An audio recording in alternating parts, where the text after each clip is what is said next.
When we originally did the Mini in 1993 and first showed it at CES in January of '94, it had a very simple stereo system in it. It had a subwoofer amplifier and it had a stereo amplifier to drive a front speaker system. Through really good speaker placement and installation integrity, and through the careful use of arrays, we were able to create a very convincing soundstage in that car with very good imaging. Just had a serious ability to kick ass.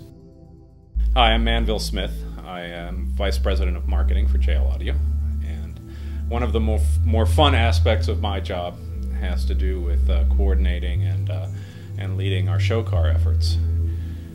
With the Mini V2, we had a little bit of a big pair of shoes to fill, because a lot of people still remember the original Mini and the kind of impact, and people still talked about it.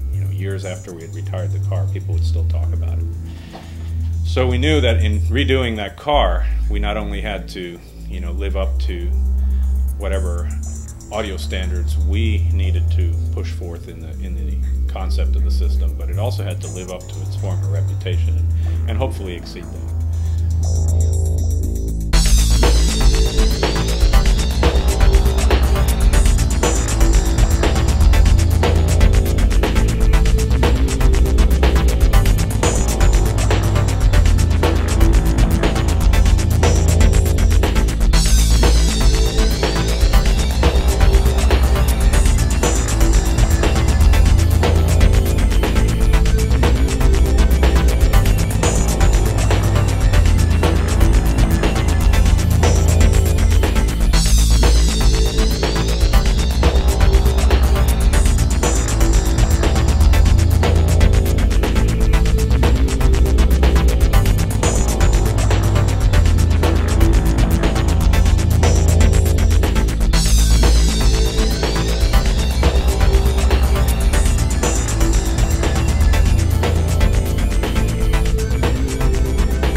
The decision to redo the Mini has really been brewing over the last couple of years.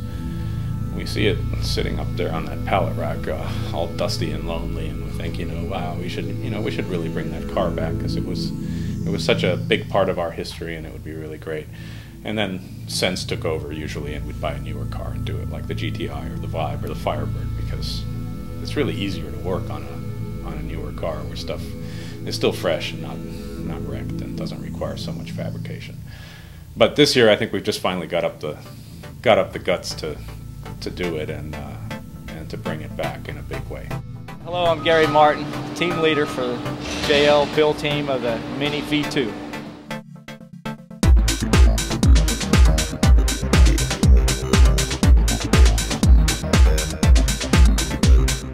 Last year we decided to look at the car. We weren't sure we're going to build it again. We at this time took it down, cleaned it up a little bit, got a little excited about it. We started ordering parts. The first stage in rebuilding this Mini was stripping everything down to the bare bones. The whole car is dynamatted, the roof. We have the tack mat, which we put several layers in the roof and also inside the door panels. We cut out the rear trunk section. The whole floor was cut out in order to accommodate the sliding amp rack.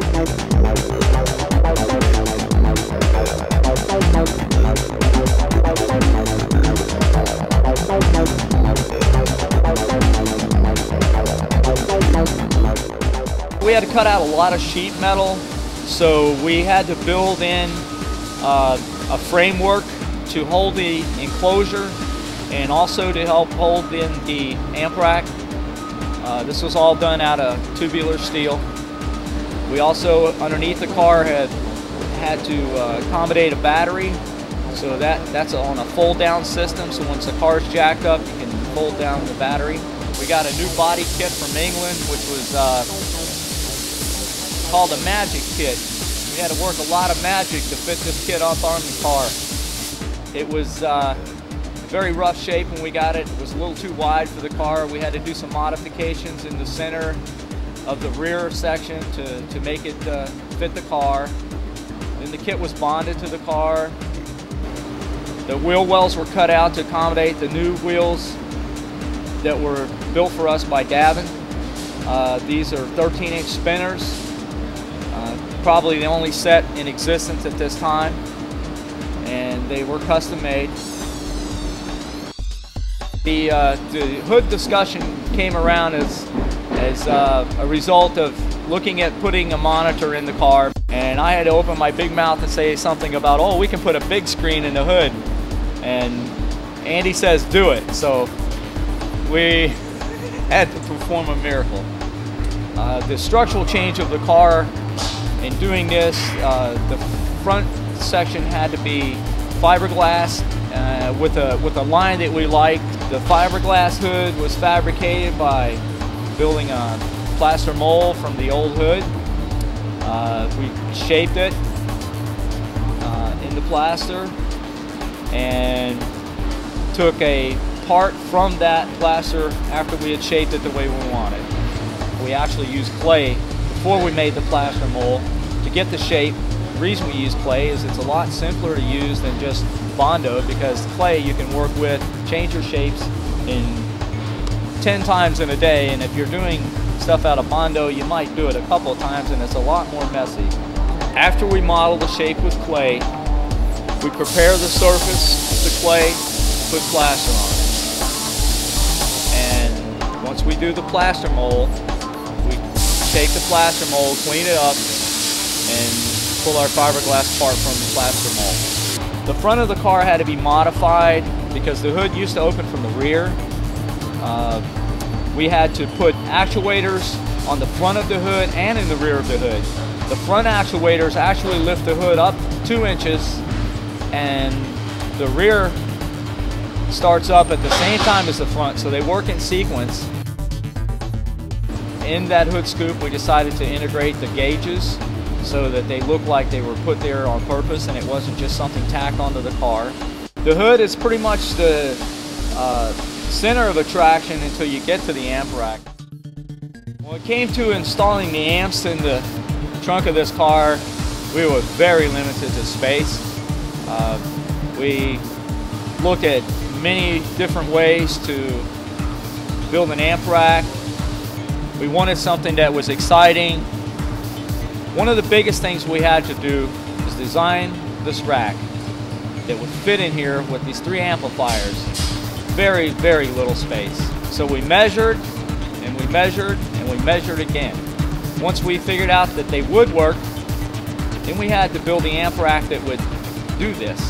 That was done out of 1-inch tubular steel. We used heavy-duty slide brackets, and we had custom-made actuators. There was also the issue of moving the tailgate.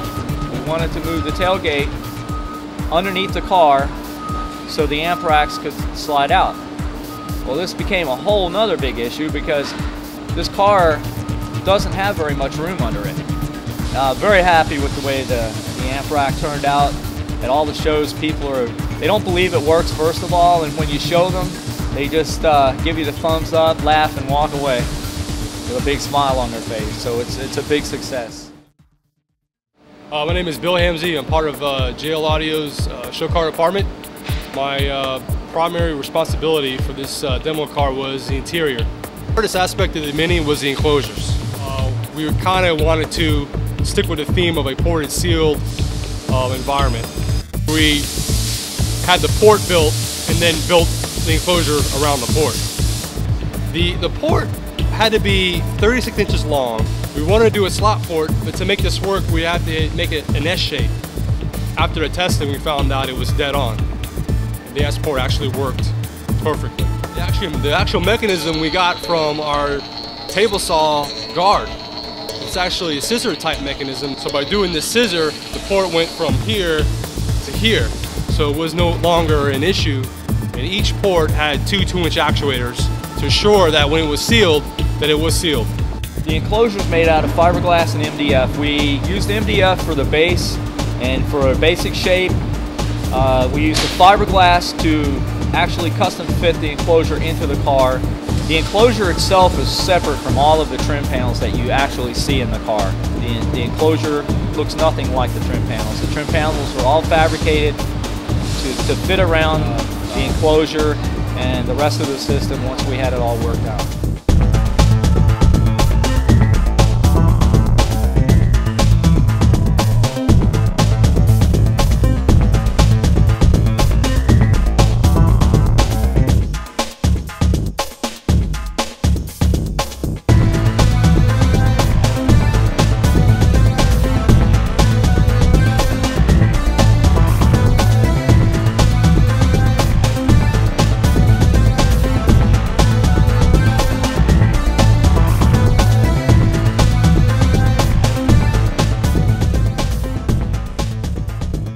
My name is Franklin, and I work in the Mini, helping the design of the center console, the overhead, the vinyl work, and the leather, and I did pretty much all the sanding work.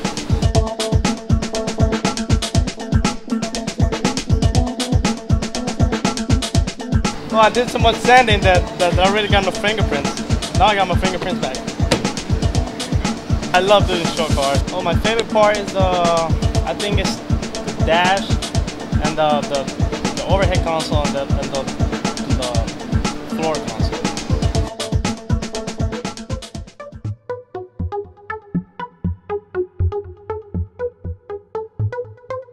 The sound system in this vehicle, to me, what makes it so spectacular is the fact that we went with 5.1.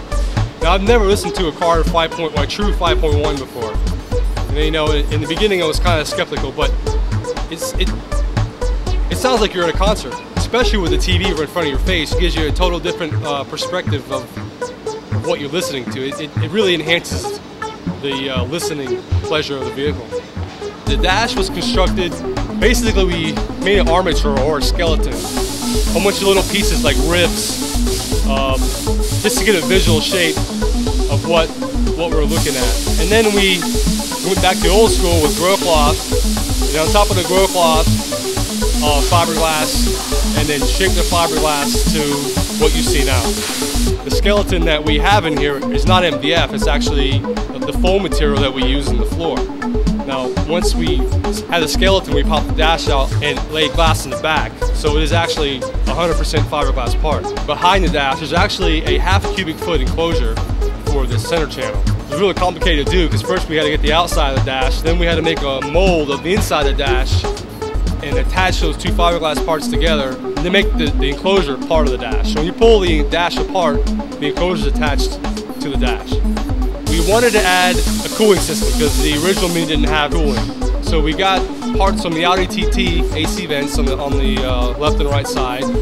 And the center speaker, the design was to keep the speaker itself closest to you as possible with no reflecting edges or anything that can interfere with the sound quality of the vehicle. The kick panels also have a half cubic foot enclosure. The enclosure for the kick panels are actually in the fender well of the vehicle on each side.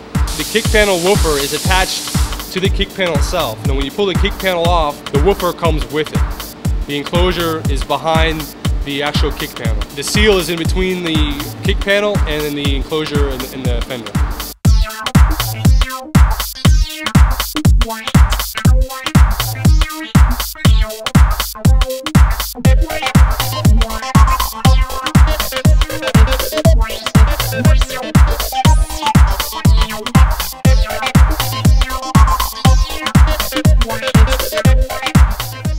All the mid-range woofers in the vehicle are in sealed enclosures. The most difficult ones to build were in the rear because of the location. We had to build an enclosure next to the subwoofer enclosure, which is then funneled through the side of the car up to the rear side pillars where the rear woofers are mounted. All the aluminum fabrication in the vehicle was fabricated in-house by our machinist, Dave Tibbetts.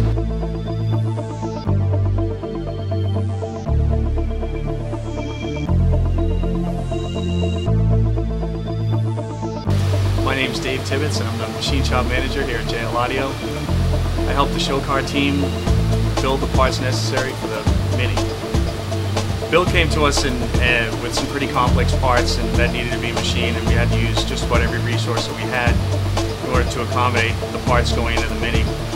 Normally a sketch is submitted and we turn it into a three-dimensional drawing. Then Mastercam turns that drawing into a part which is turned into code, which we can then transfer to the machines and then cut the parts on the machine. One of the goals of the interior design for me was to actually not see any painted surfaces from the interior of the vehicle. The door panels in the car were fabricated by Hector Yanez. If you notice in the new version of the door panel, there's a big padded center, and that's to absorb reflections in the vehicle. The overhead and center console and the bottom center console are both composite. They're two-part foam shaped with a fiberglass bottom and a fiberglass top.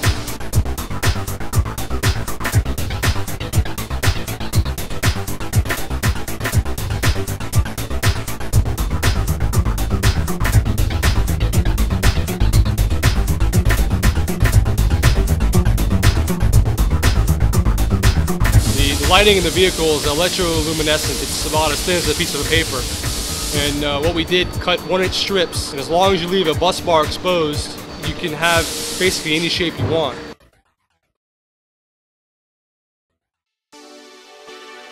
I can't say enough about the effort that the whole fabrication team put into the vehicle. Gary and Bill did a tremendous job under real time pressures to get the car ready for CES.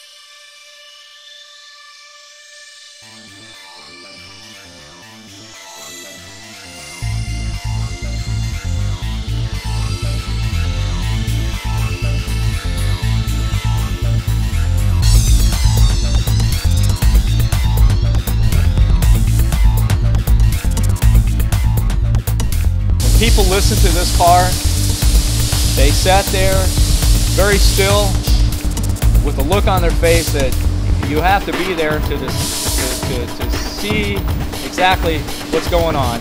It's indescribable, and when you finish demoing the car, they just shake their head and say that's the most incredible thing I've ever heard. All during when we were building the car, and even till it went to the show, I never really sat in the car and listened to it. And when I did, I now have a whole different view as to how music and video should work together also. I think the finished product came out fantastic. With all the work that was put into it and all the pieces that came together, I think it came out great. It sounds fantastic. I think it sounds perfect.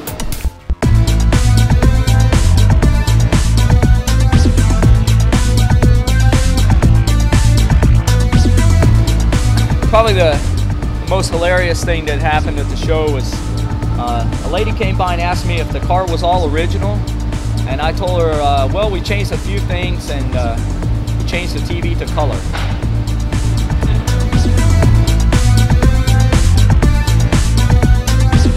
At CES, I was giving a demo to a dealer in the Mini, and Manville Smith pulls me out, and I see a crowd of people walking down, media and whatnot, and Rob from Car Sound pulled me, Gary, and Manville aside and told us how the demo cars were judged this year.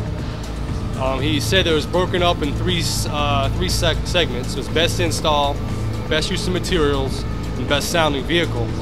And then he told us we won 2, and it took a lot to hold back from crying, because, like I said before, I didn't expect 1, but to get 2 trophies was a big accomplishment. It made us feel really good that we pulled something like that off. My favorite part of this car is the whole thing. I don't really have a particular part that's my favorite. I enjoyed the whole install, and the guys that I worked with in building this car. It was probably one of the best experiences I've had, because I've worked for this company for a long time, and this has been a great project to work on. It brought back a lot of old memories. It was just great to do. So the whole thing, with all the motorization, As hard as it was to do, but it was all worth it.